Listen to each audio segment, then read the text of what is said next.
Good afternoon, ladies and gentlemen, dear colleagues and friends.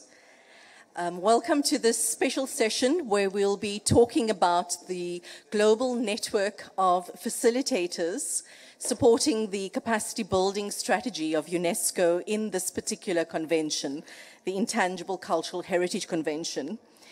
It's a great pleasure and an honor to be here. My name is Deirdre Prince Solani. I'm South African, and I'm one of the facilitators that have been trained by UNESCO and has worked in a number of countries across Africa and the Caribbean. It gives me great pleasure to introduce the ADG for Culture, Erstino Otone, and I'll be handing the floor over to him to say a few words of reflection and inspiration. Thank you. Inspiration is too much. Excellencies, Mesdames et Messieurs, chère Madame la modératrice, Madame Prince Solani, chers facilitateurs, c'est avec un grand plaisir que je vous souhaite la bienvenue à cette table ronde, enfin ronde, sur le réseau global de facilitateurs de la Convention pour la sauvegarde du patrimoine culturel immatériel. Ce réseau est une ressource extraordinaire pour aider les États, et aujourd'hui on a pu le voir ce matin, à la mise en œuvre de cette convention. Pourquoi et comment ces facilitateurs soutiennent les pays dans leur travail de sauvegarde du patrimoine immatériel? C'est la question que cette table abordera. Car nous avons ici et maintenant l'excellente opportunité d'étendre le témoignage de 5 membres de ces réseaux provenant de différentes régions du monde. Chers facilitateurs, Mesdames Deirdre Prince Solani, Meshuga Chaudhary, Harriet Deacon, cher Monsieur Hani Hayanhe et Lucas dos Santos, Roque, un grand merci à vous d'avoir accepté de partager vos expériences aujourd'hui en marge de cette 13e session du comité intergouvernemental. Vous, les facilitateurs de la Convention, êtes réputés pour votre engagement pour la sauvegarde du patrimoine culturel immatériel, qui est le patrimoine vivant des communautés et des groupes. C'est à travers vous que nous travaillons avec les communautés, car ce sont eux qui transmettent leur patrimoine vivant et s'impliquent activement dans cette gestion. En continuant de pratiquer et de transmettre le patrimoine vivant, les communautés, groupes et individus développent des moyens durables pour vivre ensemble et construire des sociétés résilientes, inclusives et souvent apaisées. Il est donc clair que la sauvegarde du patrimoine vivant est essentielle pour le développement durable et ainsi pour atteindre les objectifs de la communauté internationale abordés dans le programme de développement durable, l'Agenda 2030. La Convention pour la sauvegarde du patrimoine culturel immatériel, comme vous le savez, est un outil précieux à cet égard, et le fait que 178 États membres aient ratifié la Convention à ce jour illustre l'importance que ceci lui accorde. Nous savons néanmoins qu'il ne s'agit pas d'un outil facile à mettre en œuvre. En effet, les États se tournent souvent vers l'UNESCO pour demander que nous les soutenions dans leur démarche. C'est pour cette raison que le programme de renforcement des capacités a été mis en place et reste toujours une priorité pour l'UNESCO. Le réseau des facilitateurs a été un facteur primordial au succès de ce programme et il est encore à ce jour. Il a été créé en 2011 et c'est devenu un des piliers du programme de l'UNESCO pour renforcer les capacités humaines et institutionnelles aussi pour la sauvegarde du patrimoine vivant. Now, in its 7th year, the network has grown into a respected and resourceful player for implementing the convention. In some respects, it embodies the living memory of the convention during its first decade. Today, it counts over 130 individuals trained in delivering UNESCO's capacity building strategy and materials. Collectively, they represent an impressive resource at your disposal, have an undertaking capacity building activities in more than 100 countries. I encourage you all to draw upon and to strengthen your safeguarding efforts.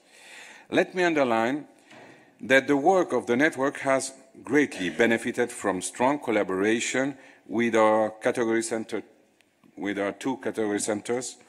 And I would like to thank the directors of the centers who are presented here today for this support.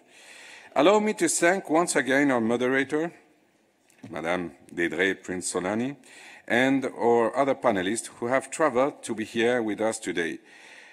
I wish you an excellent deliberation.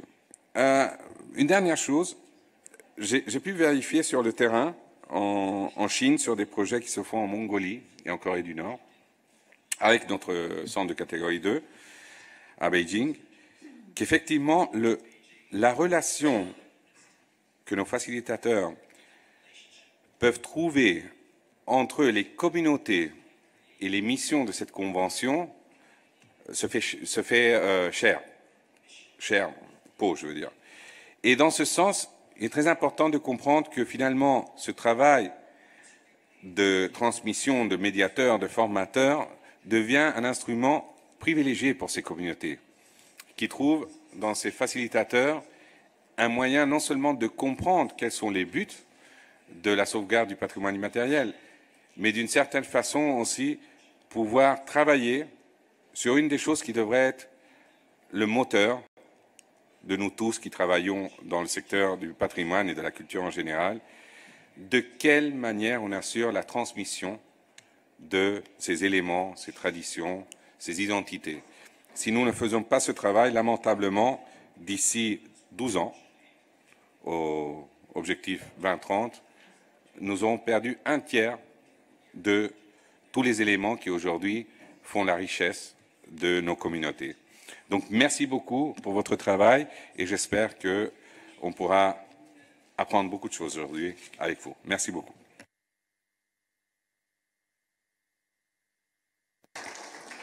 Thank you very much for those words of introduction and inspiration.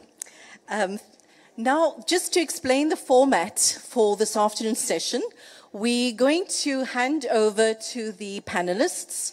I'm the glorified timekeeper who's going to ring the bell and wave the red flag. And the panelists will begin with just a brief introduction of the work that they have done as part of the network, as well as the regions and the countries that they have worked in, just to give you a sense of the diversity of people that are seated here, but also the places where they've worked. And then we will hand over to Ms. Suzanne, who's from the UNESCO office, to talk a little bit about the history of the development of the network, how it started out as a seed and what it's growing into. And then we're going to go into presentations by the panelists on very specific questions related to the challenges which they have witnessed countries experiencing in the implementation of the convention, and some of the ways in which they as facilitators have been enabled to support the countries in doing the work, and then also to look at some of what the value is of the network. And then we'll hand over to yourselves as audience, as members on the floor, to share some of your observations, some of your experiences of working with facilitators, as well as addressing how do you see what some of the ideas that have been brewing in your heads as states parties for how this network can continue to grow and support the efforts that you are making in the implementation of the convention. So that's really the format for this afternoon. We're going to try to keep to time because we have to be in the room, the main room, by 2:30. So I'm going to hand over now to the panelists. We'll start with Meshuga Chaudhary to speak on her experiences. Thank you, Deirdre, and good afternoon, everybody. We have very short 2 minutes, so we'll try to deal with that as soon as I can. So I've been part of the Facilitators Network since the early training in 2011. And since then, I worked in Lao, PDR, Nepal, and Bhutan in working on the workshops for implementation, for community-based inventorying, and nomination.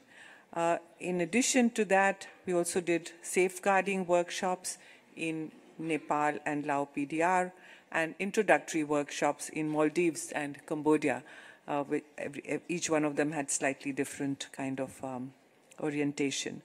In addition to that, I've had the privilege of being able to work on training materials for community-based inventory and a workbook for in Nepal for communities and NGOs to be able to work together. I think working on the materials has been a very, very fascinating and fulfilling exercise, because it brings you in very close connection with aspects of the convention which otherwise one may not have gone into that much. So that's what I would like to say. Thank you very much. I'm going to hand over to Mr. Hani. Thank you very much for considering me for this panel discussion. My name is Hani Hayajne. I am from Jordan and part of the capacity building team from the Arab world. I am very happy that I am among my colleagues here from the Arab world, Annie Thabit, Dr. Ismail and Dr. Ahmed Skonti, and several workshops related to implementation, safeguarding plans, establishing safeguarding plans, nomination, and inventorying. The main issue here is that we were involved in developing safeguarding plans in some Arab countries, and also inventorying and implementation of the convention in Arab countries in crisis. That was really a very big challenge, but I mean, due to the shortage of time, I cannot talk about these issues. But maybe later, I'm going to give some ideas how we were able to solve certain problems, either on the administrative level or on the level of communities and individuals. Thank you very much. I'm going to hand over to Ms. Harriet Deacon. Thanks, Deirdre. My name's Harriet Deacon, and I'm South African, currently living in the UK. I've been involved in the capacity building program from 2010, when we started developing the training materials. I worked a lot with Riek Smeet and other people on the ratification, implementation, nominations, and then later the safeguarding and policy making materials. And so because of my involvement in that, I was involved in the training of trainers workshops in 2011 in Cuba, China, and Zimbabwe. That was a great workshop in Zimbabwe, actually. And then later, there was another training of trainers on policy in Algeria and Peru. And then I've been involved in mainly implementation and inventorying workshops as part of the UNESCO capacity building program in Bangladesh with Sajida Vandal, with Mr. Gala, in Brunei with Sajida Vandal, in Jamaica, in Belize, in Trinidad and Tobago, in Curacao, Namibia, and in Kenya. Deirdre and I did a workshop with people from universities about how to incorporate ICH into university training. One thing I'd like to highlight is that some of the workshops that are conducted by facilitators are actually requested and paid for by countries who are not part of the capacity building program centrally. So I've also worked in Norway, Finland, and South Korea on some of those country-funded workshops, and in Malta, currently providing some policy advice and doing some workshops in Malta. Thank you very much. Mr. Lucas Roque. Thank you, Deirdre. Good afternoon, everyone. Thank you for your presence. I'm Lucas Roque. I'm from Brazil. I'm enrolled in the facilitator team since 2011. And since then, I worked in Bolivia, conducting the implementation of the convention workshop. And I worked in Africa with the Portuguese speakers countries, Angola, Mozambique, São Tomé, Guinea-Bissau, and São Tomé Prince, if I didn't forget something. and delivering workshopping trainings, conducting pilot inventories, community-based, and supporting the development of the elaboration of international assistance, and training in participating in the process of training of trainers for these countries. And I also worked in the elaboration of the capacity building materials and sustainable development. Thank you very much. So now you know who our panelists are. So I'm going to hand over to Ms. Suzanne Schnutgen from UNESCO just to give us a historical overview. Well, hello to everybody. It's a great pleasure to be here at this roundtable. Well, our Assistant Director General for Culture has already explained a little bit about the origins of this network. But one point that we thought was very important to make is that, in fact, it developed in an amazing way, because when we initially created it, it was mainly meant to implement for UNESCO projects that were also where generous donors actually had given us money. And that were the good times in the beginning. We had actually quite a budget. But then it turned out that these facilitators became known by countries, and they were asked for services also outside the UNESCO managed projects, which actually is wonderful. And what we also saw is, in the beginning, the activities were mainly training workshops. But in fact, when we did our reviews, because we review the program regularly, facilitators say, you know, we're not only trainers, we're actually being asked for all sorts of advisory services, help with this, help with that. And they said it was actually wonderful, the relationships they were building with the national counterparts, and through them also with the communities. But also the difficulty of maintaining that when you work in several countries, thus, there was the request also for expanding the network, which states also asked us to do, and which we are doing. But I think that's all I want to say. We feel in the landscape of actors, the Facilitators Network has become a player for the intangible cultural heritage community. And it is at the disposal of states, at the disposal of everybody who wants to solicit their services, and that is really great. And we, from the UNESCO side, what we commit to is to regularly have trainings with the trainers so that we can make sure they're up to date with the latest development of the implementation of the convention, and can help us then in making that further known around the globe. Thank you. Thank you very much. I'm now going to go straight into the question around the challenges, and we're going to ask our two colleagues, Lucas Roque and Meshuga Chaudhary, to speak a little bit about the challenges which they have witnessed countries experiencing in the implementation of the convention, and what are some of the ways in which they've supported and assisted countries in addressing some of these. Well, thank you. I think we maybe have similar challenges as we go around the table. I should also add, to add to what Suzanne said, that in Lao PDR, I've also worked with on the policy level to help develop an ICH policy, and more currently about to start working in helping for international assistance. So this gives you a sense of the kind of ongoing relationship that we have very often with some of the countries we work in. One of the challenges I've noticed as we go through a series of workshops is that there is a changeover of participants, as many government organizations, institutions send participants who hold a certain position.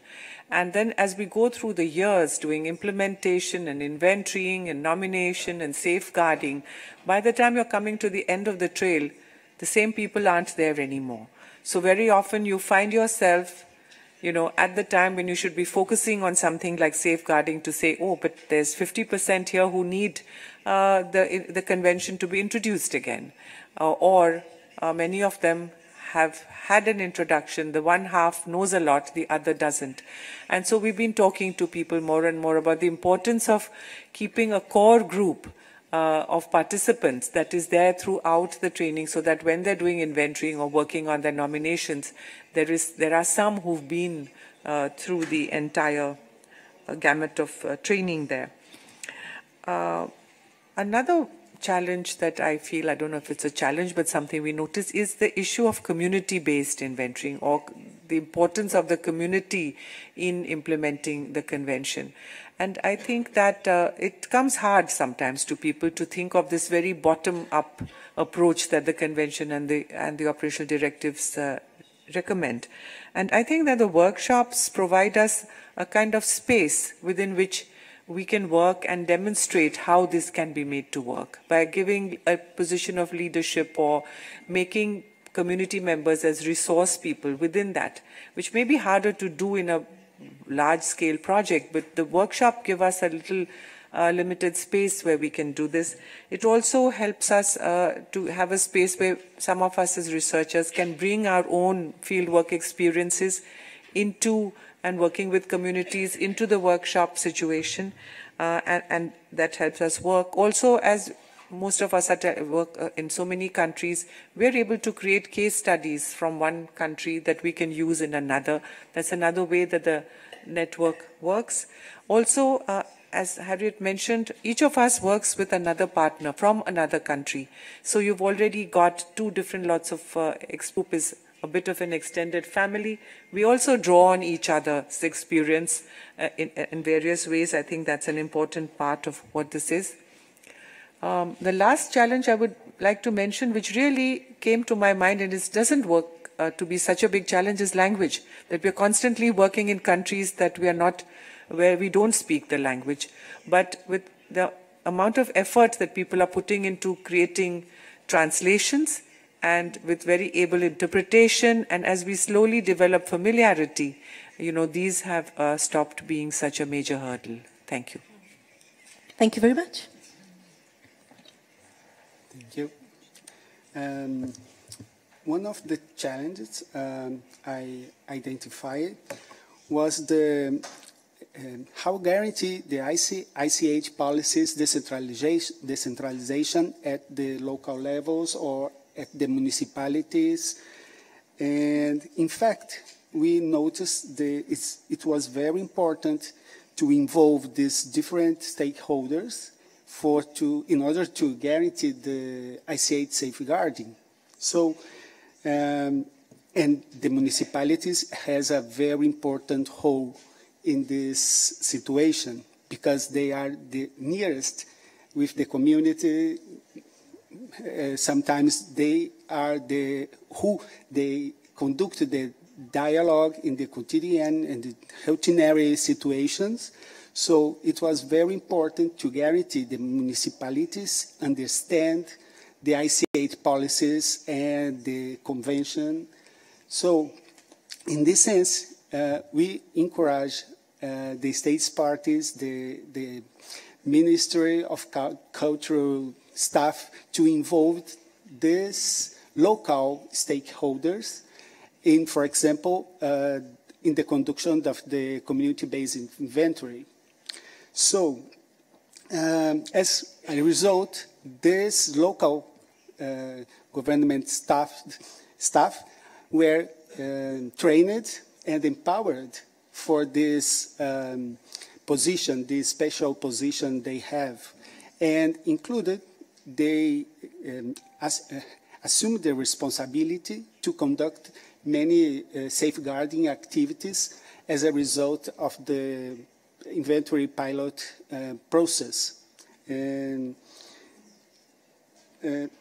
in fact, there's another, in this process of the inventory process, we was able to involve another stakeholders as NGOs or other local partners and put these stakeholders together around the table to discuss and planning the safeguarding for these manifestations was very important in our experience.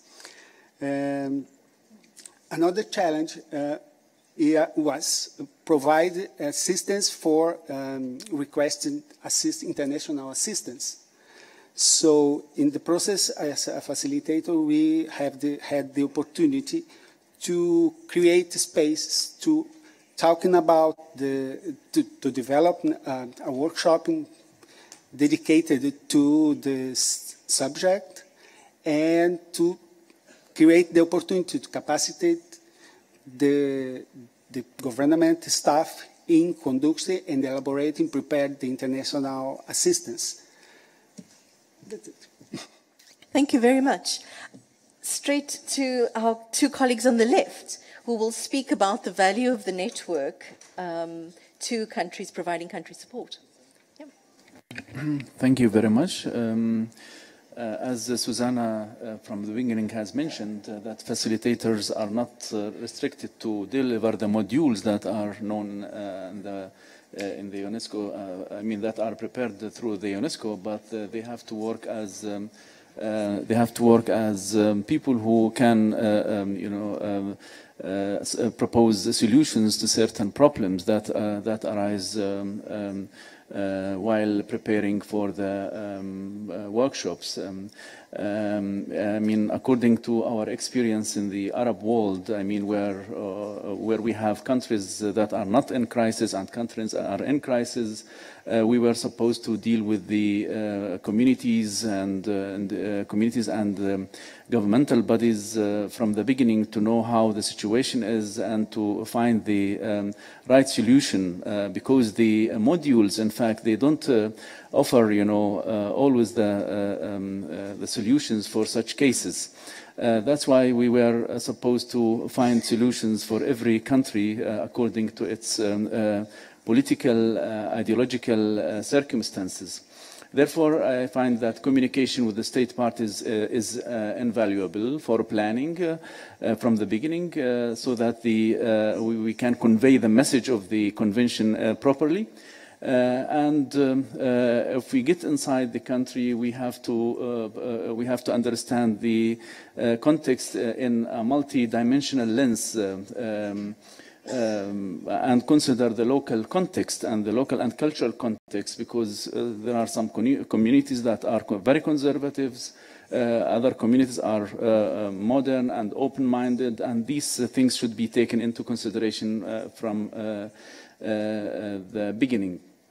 Of course, we have to know a lot about, we have to also glean information about the local context or local experience, what the country has experienced before in terms of safeguarding intangible cultural heritage. We have to deal with the communities, but it's the government and the stakeholders, I mean the governmental stakeholders and the non-governmental stakeholders in the country, we get in contact with them to know more about the context in this particular country. I want to mention also the issue of recruiting young generation in all safeguarding plans. For example, for the inventorying, it's important to have young people who are, eligible and also, have interest to deal with their own intangible cultural heritage, because we have to prepare them for the future, as the future cannot be prepared. And it's their own, they will be the custodians of their intangible cultural heritage. That's why I stress the idea of involving young people in inventorying, not only professors or, for example, ministry officers and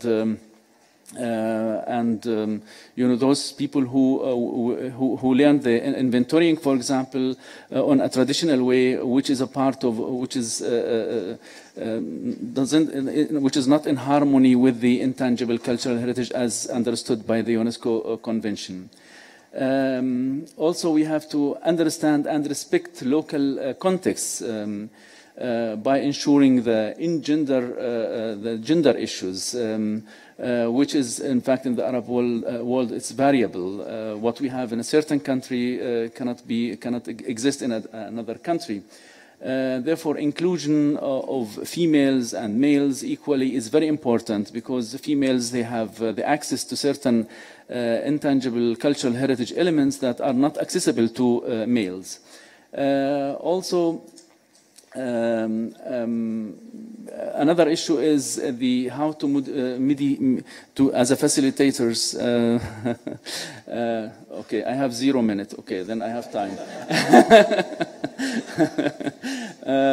We have to work as mediators and consultants with the communities, especially in conflict and countries in crisis, or in, with state parties that are in conflict. And we had the experience, Annie and me, facilitating workshops for people who experience conflicts in their own country. But it needs, you know, a separate lecture for this. Thank you very much. Thank you. Thank you very much. I allowed that last point because I thought it was a very important one to raise around the role as mediator, moderator. I just need to say we need to say goodbye to the Assistant Director General for Culture. He has to slip out. Thank you very much for gracing us with your presence today. And now I'll hand over to Ms. Harriet Deacon.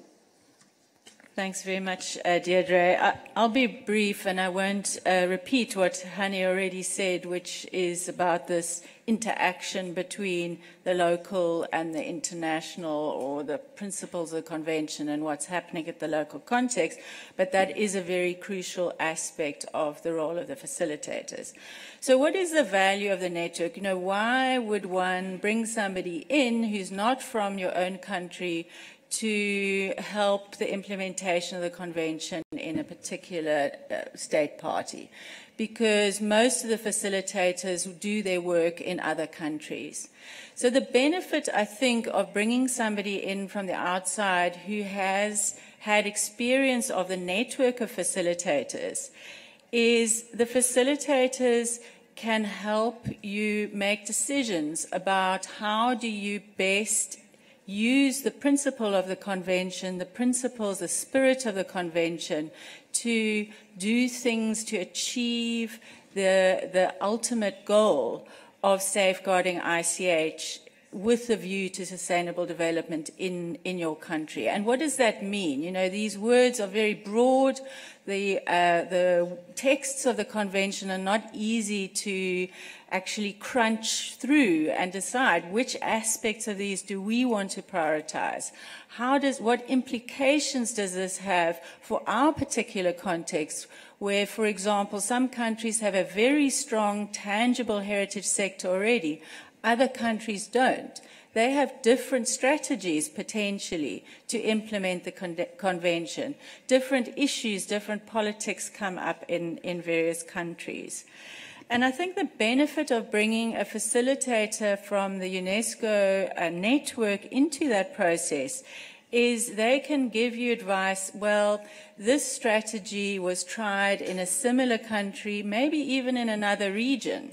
And for these reasons, maybe this is something you might consider. It's almost like providing a shopping basket of strategies and examples from other places, where you can say, well, we could try this, let's think a bit more about that. Oh, no, that definitely won't work here. You know, it's a kind of just looking at that shopping basket and see what works. And so when we conduct the workshops increasingly, and Suzanne was pointing to the fact that the workshop programs have changed quite substantially over time.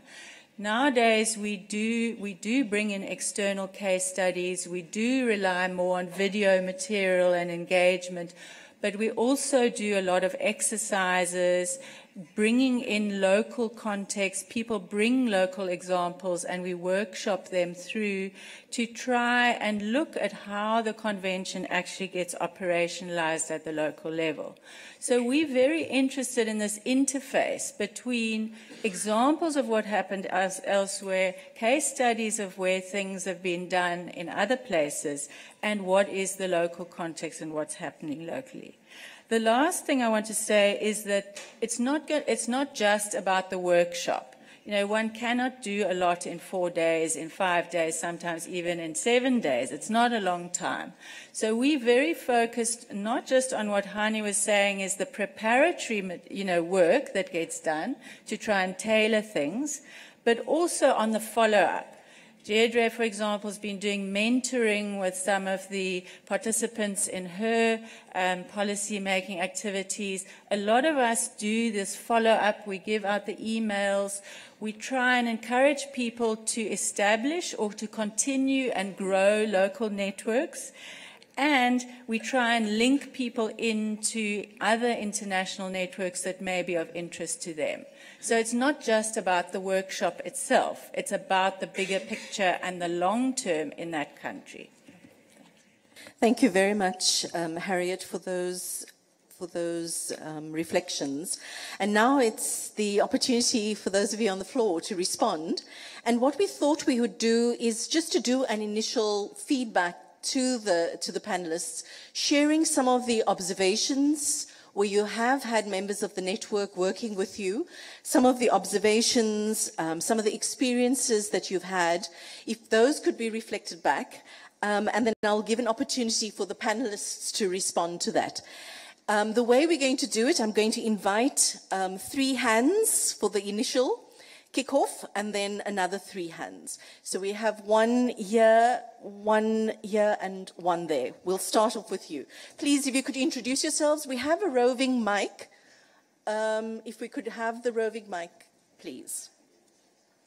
Please introduce yourselves and the country that you come from. Thank you. My name is Ismail Al-Fahel, and I am from Sudan. I want to speak. I am very worried about this finance situation that you haven't mentioned today, but it was there. So we started our negotiation within the Arab group to secure some funds. This is our project. We wanted to continue. It proved very important in all the places in which we have facilitated. So I ask also all our colleagues also to look for funds for this project. This is a point. I have a certain point that regarding, I have been asked to facilitate for the first time this workshop on safeguarding measures. I did it alone. I think that we need more data on this and Arabic translation for the text. Thank you.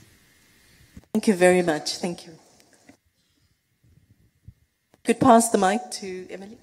Okay, good afternoon. Thank you. I'm very grateful to all the panelists. Very interesting. My name is Emily Drani. I work with the Cross Cultural Foundation of Uganda. I have 2 questions. As facilitators, how do you position yourselves in a context where you're not UNESCO staff, you're not government staff, but you're giving advice on policy, and probably also on post-inscription? What is the role of facilitators in post-inscription? The other question I had was, because the number of facilitators is growing, is there a mechanism for quality standards and some form of control? How do you make sure that everyone is doing the right thing?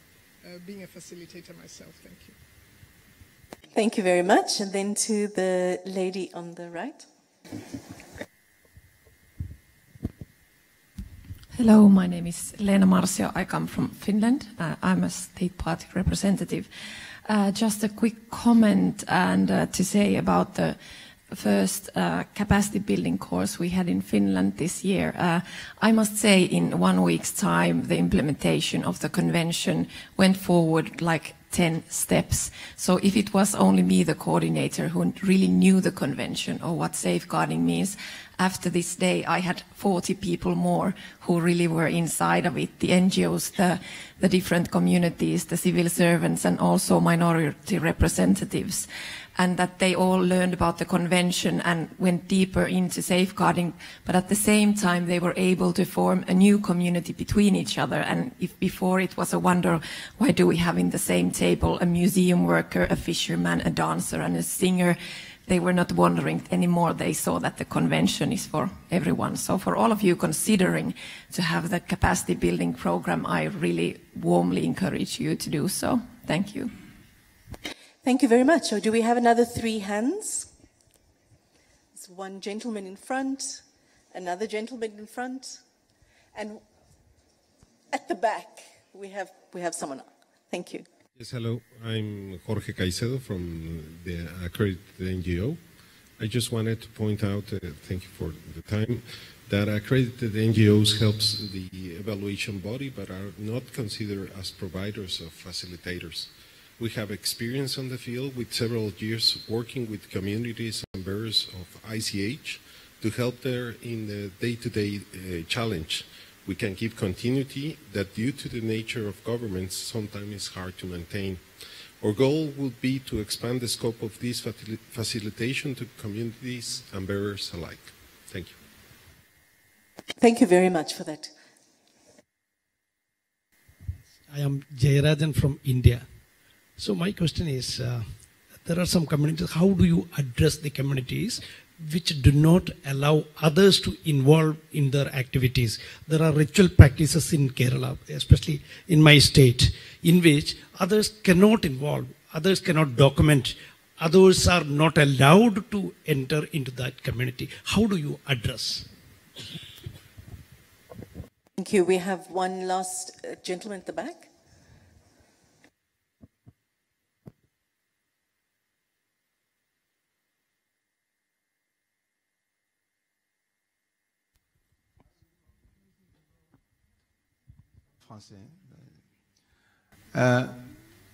Je voudrais juste dire que nous vivons une expérience, déjà au Sénégal actuellement, de renforcement de capacité sur un projet qui vise l'inventaire, les mesures de sauvegarde, les modèles d'éducation dans les écoles.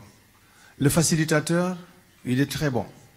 Il est même excellent parce qu'il connaît les réalités que nous vivons. Et c'est pour ça que je voulais vraiment attirer l'attention. Quelquefois, auprès des communautés, on trouve des experts, peut-être, quelquefois même plus experts que nous. Voilà, il faut qu'il y ait un peu cette humilité. Et les facilitateurs, c'est un facilitateur. C'est un facilitateur, ça s'arrête là. Et il est très bon, il est spécialiste, mais c'est un facilitateur. Les experts, souvent, c'est les communautés et ces praticiens qui sont dépositaires de ce patrimoine. En anglais, je ne peux pas dire tout ça. Vous pouvez traduire si vous voulez.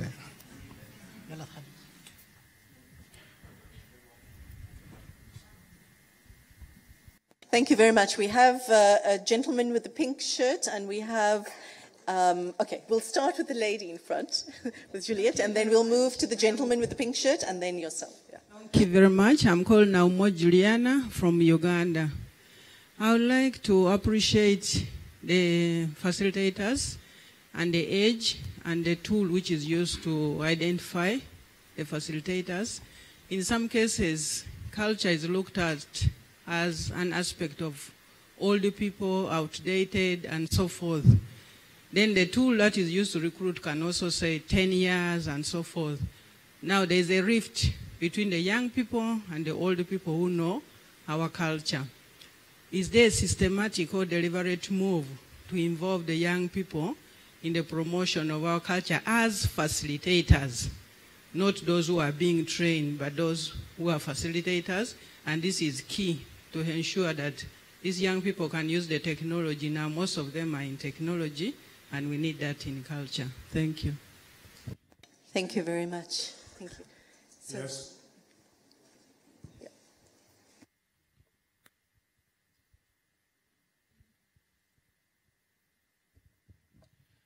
Merci. Je suis Zango Marcelin du Burkina Faso. Et je suis en tant qu'observateur ici. Et je remercie vraiment Madame Suzanne. L'autre nom, je ne sais pas comment prononcer parce que c'est un peu compliqué pour moi. Voilà, pour toute l'énergie vraiment qu'elle déploie par rapport donc au renforcement des capacités en la matière. Et nous avons pu bénéficier justement donc de l'action des facilitateurs, notamment M. Siri Traoré et Madame Angoué, donc du Gabon, pour nous former par rapport donc à l'inventaire que nous avons pu tenir chez nous entre 2014 et 2017, qui nous a permis vraiment de faire notre inventaire. C'est de montrer vraiment que l'apport de ces personnes est très important par rapport donc à l'inventaire et toutes les actions liées donc à la sauvegarde du patrimoine. Mais je crois que aussi qu'un des défis qu'il faut aussi souligner, comme le disait M. Annie, c'est aussi donc la prise en compte du contexte. C'est très important. Il n'est pas le même partout, il est changeant, il n'est pas stable, et aussi il est également très divers. La diversité culturelle entre les différents peuples, ce n'est pas la même chose. Quand quelqu'un quitte un autre continent pour un autre continent pour venir faciliter un atelier, il y a beaucoup de choses à prendre en compte. Je ne vais pas être trop long, comme on n'a pas beaucoup de temps, mais je crois que c'est vraiment quelque chose sur lequel il faut vraiment s'appesantir. Merci beaucoup. Yes. Hello. Thank you very much. Yes. Yeah. Well, I'm Sasha from Pakistan. I'd like to first appreciate a lot the modules that have been developed and what has been added on to the material, in the years that we've been working here since 2011. I was just wondering whether there is more material being prepared. Definitely, I feel that we should have something on ICH and education, which is the next agenda. We need something like a dedicated module on that. And I also feel that the IP module that we are dealing with, is very sketchy, is not enough. And I think there are very critical questions regarding IP which have not been addressed. And we need to have that in context of the real situation, the ground realities, because those are too academic in nature. I don't think they make much sense to anybody, because we are dealing with real issues when we go in as facilitators, and the questions do come up, and I don't think we are dealing with it. So one question was that, and the other has already been raised, but I'd like to reiterate that, post-inscription, what exactly is the role of a facilitator? Because I do feel that there is some way that you can push the agenda, particularly in the safeguarding, and that needs to be also kind of clarified. Thank you.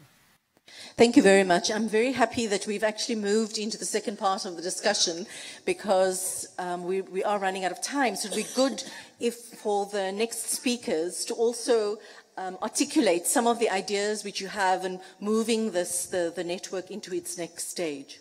Thank you. Yeah, thank you very much.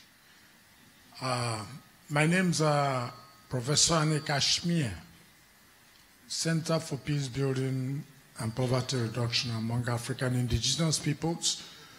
I want to thank you first for the enormous work you're doing on behalf of UNESCO and the sustainable development of our living heritage for a better human development.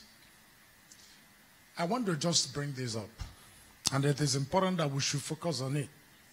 The entire best value, market value, cultural value, social value that we derive from the 2003 convention can only be realized when we increase not just the capacity of theory, the capacity of the principles, the capacity of practice, but the capacity of the personnel involved in its implementation. Where am I driving to? You'll get that soon. We need to make the capacity building work more sustainable. We need to, secondly, synergize, build on the collective power and the energy of not just the facilitators already formalized, but also facilitators from civil society accredited as experts that give advisory services to UNESCO within the NGOs. If you look very critically, you will discover that are the most of contributions to the evaluation work, the surveyors from the field, there has been identified gaps in knowledge, gaps in practice. But we can only solve that by making the capacity building work more sustainable. And what point do I want to make? It's very simple. Number one, marry the Chamber of Facilitators sitting on the Paris network, and with the Chamber of Facilitators on the NGO forum. Because you need to build it for the future. Draw from those who are here. If you want, call it the upper and the lower chamber. Whichever way you want to do it, that's fine. UNESCO has doing enormous work in building the capacity of these experts within the NGO forum. And if you had sat down and listened to, we left here with Elena to 10 p.m. last night, because we were focused on building on best practices. The things that we need to do to add more value, or call it surplus value, to what comes out as social egregor from the convention to our people. We are nearest to them. But you need to tap into the energy, the egregor, the synergy of the best around. That's what I'm saying. It's just a plea. Thank you once more. Thank you very much. If you could pass the mic to the lady just to you. Yeah, thank you. Merci. Je m'appelle Wahida Tassani, État partie des Comores. Je voulais insister sur 3 points. Le premier point, c'est vous dire combien le PCI est très intéressant, la problématique. Disons que durant tous les ateliers de renforcement de capacité que nous avons eu à organiser avant la ratification et après la ratification, il faut voir comment les gens sont assidus, il faut voir comment les gens participent activement. Donc ça c'est un point qu'on ne voit pas ailleurs.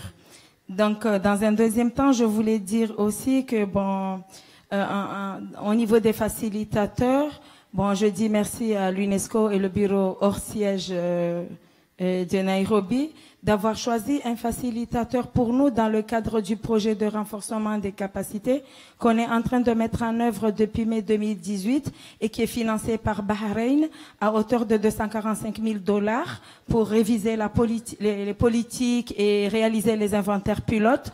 Vous dire que le facilitateur qui est mis à notre disposition, qui est Mohamed El Amin de la Mauritanie, que c'est le meilleur. Je dis le meilleur pourquoi? Parce que il connaît la réalité et aussi la communauté aussi est très engagée vu que c'est quelqu'un qui est, comment dire, nous sommes francophones, il est francophone. Nous sommes arabophones, il est arabophone. Nous sommes africains, il est africain. Nous sommes francophones, islamique, il est islamique. Donc tout ça fait que au cours des ateliers, les gens sont à l'aise, il connaît la réalité, les gens aussi, il essaie de répondre au mieux les questionnements des participants.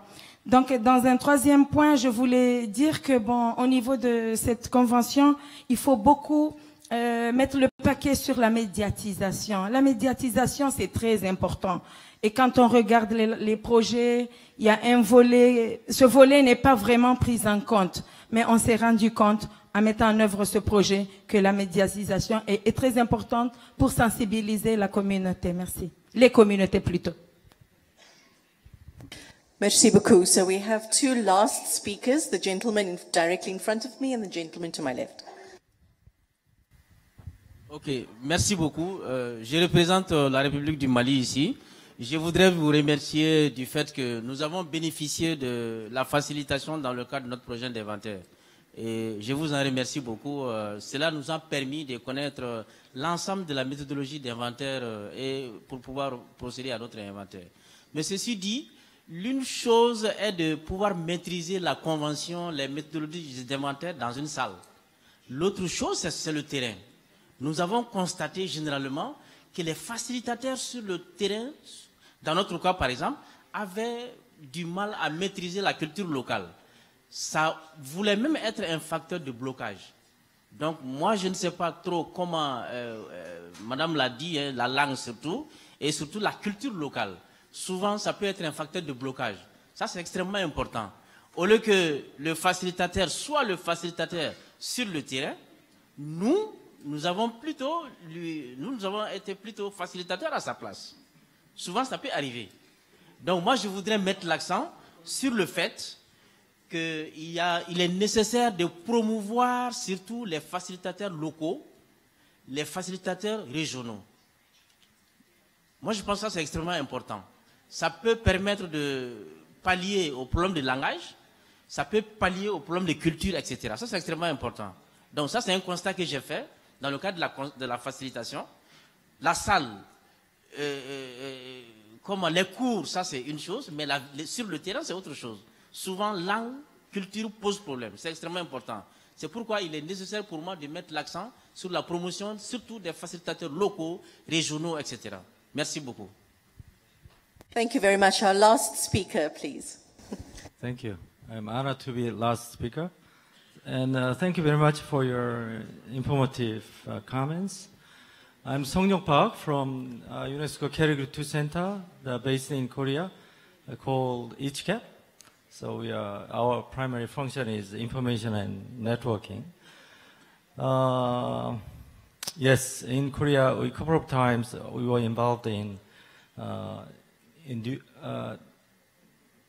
inviting facilitators for workshop in Korea, capacity building workshop for the last couple of years. And my question is, in brief, I wonder what could be, future picture of role of facilitator and relationship between facilitators and ICH educators, because recently UNESCO has been focusing on the role of education in promoting and safeguarding ICH. So for the future, what could be the picture, of role of facilitators and the relationship between ICH educators and facilitators? Thank you.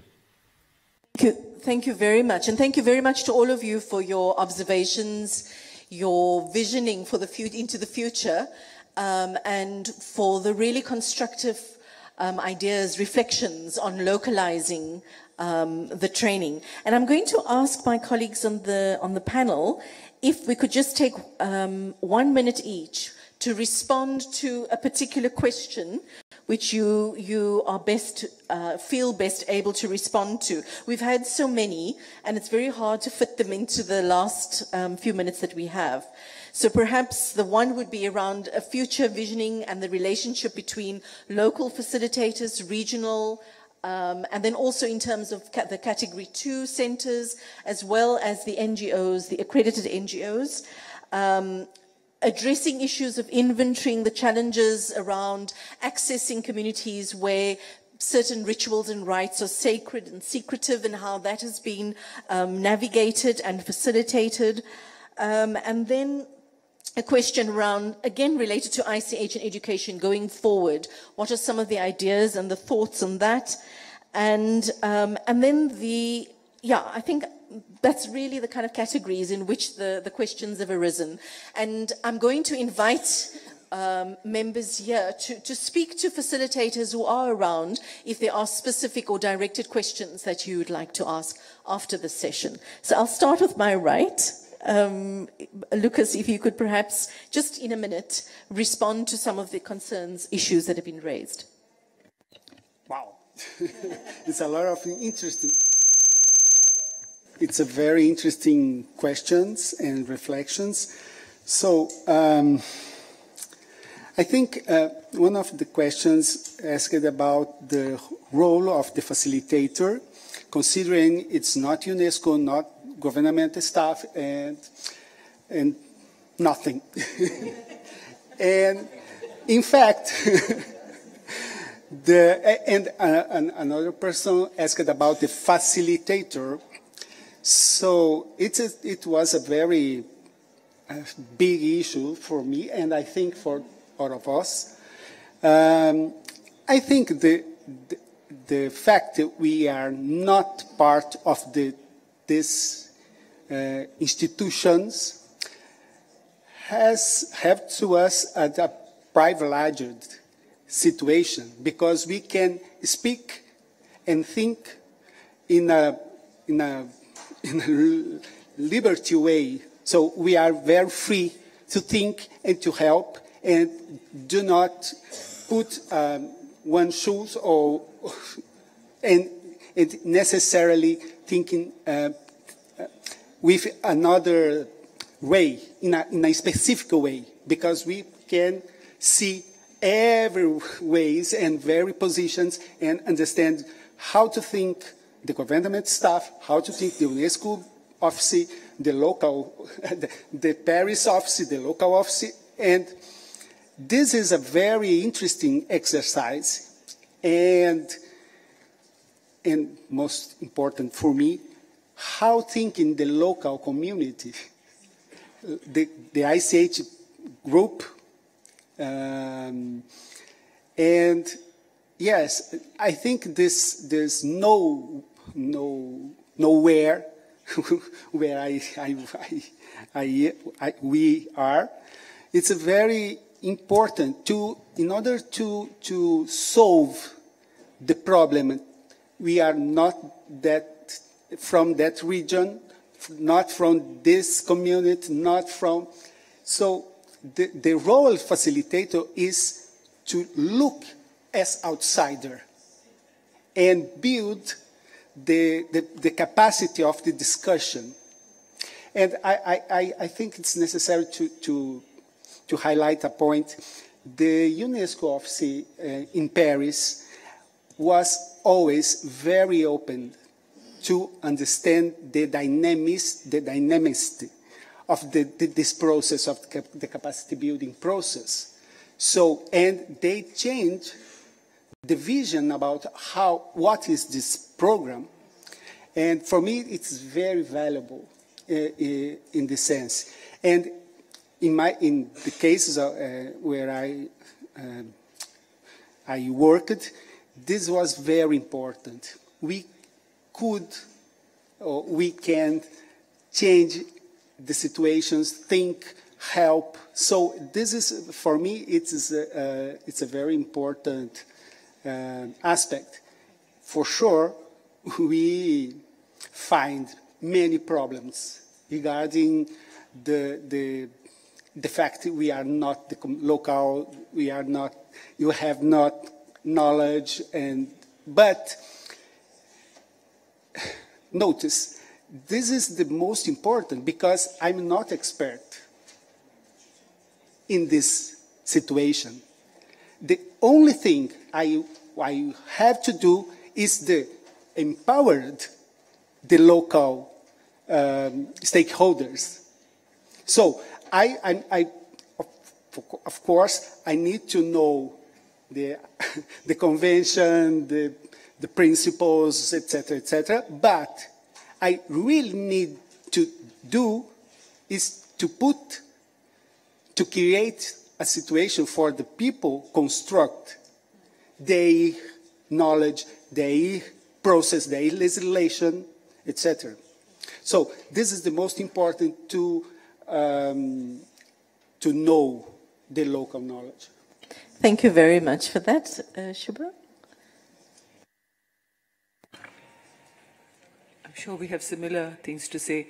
I'd like to respond to Jayarajan's question on what do you do with communities. And I think it's such a great example for why the communities are the ones who need to take the lead to work on their own ICH, because then there's no question of outsiders getting in. So this is really the point of why community members are the ones who need to be trained to do it.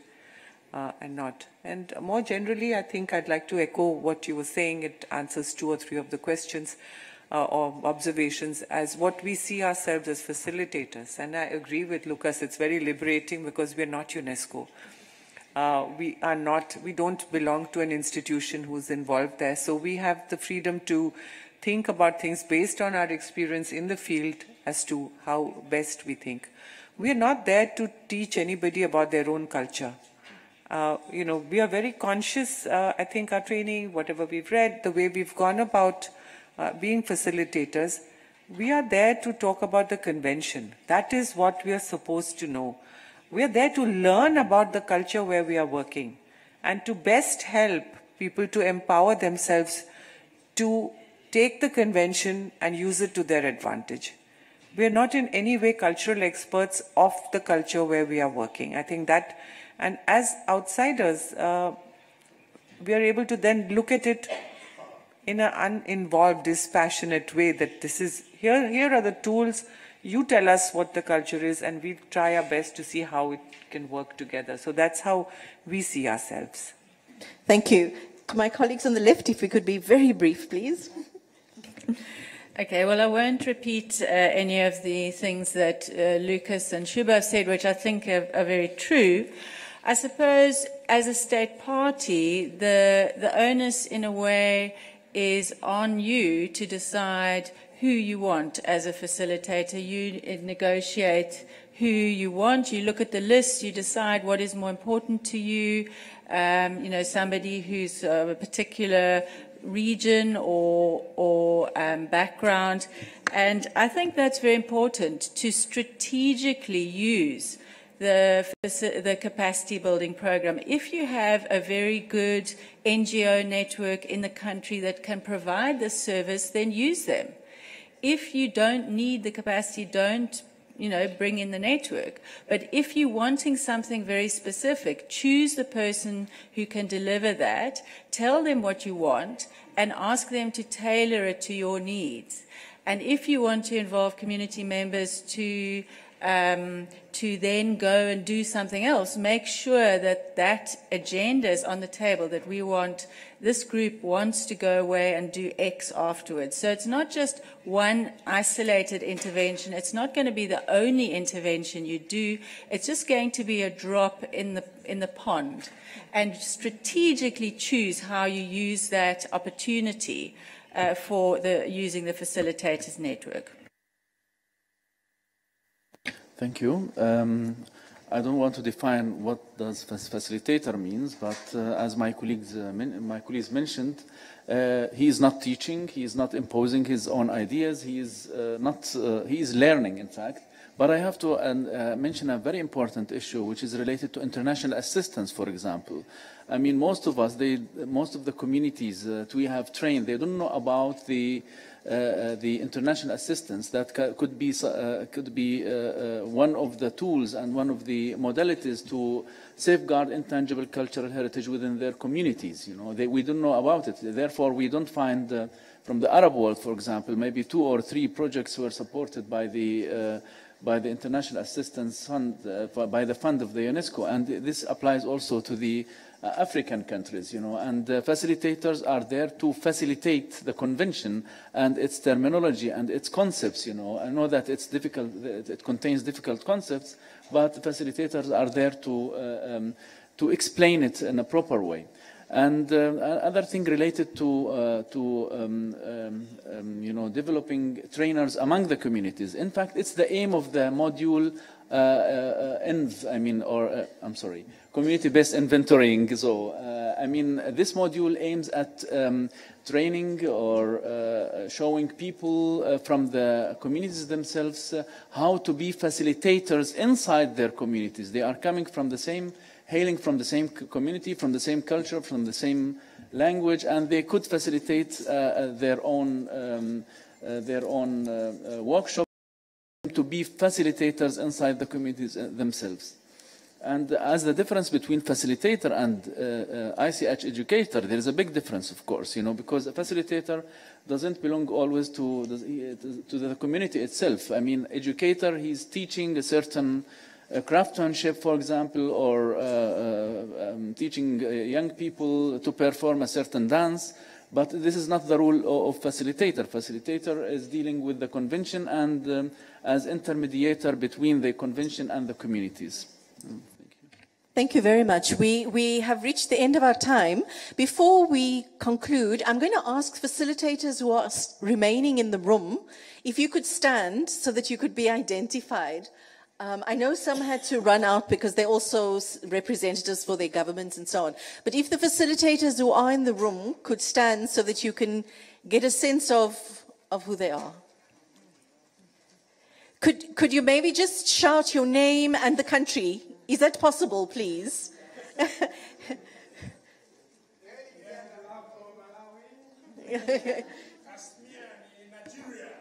Okay.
Thank you. We now have to conclude and we have to make our way to the room. Thank you very much, everyone, for participating.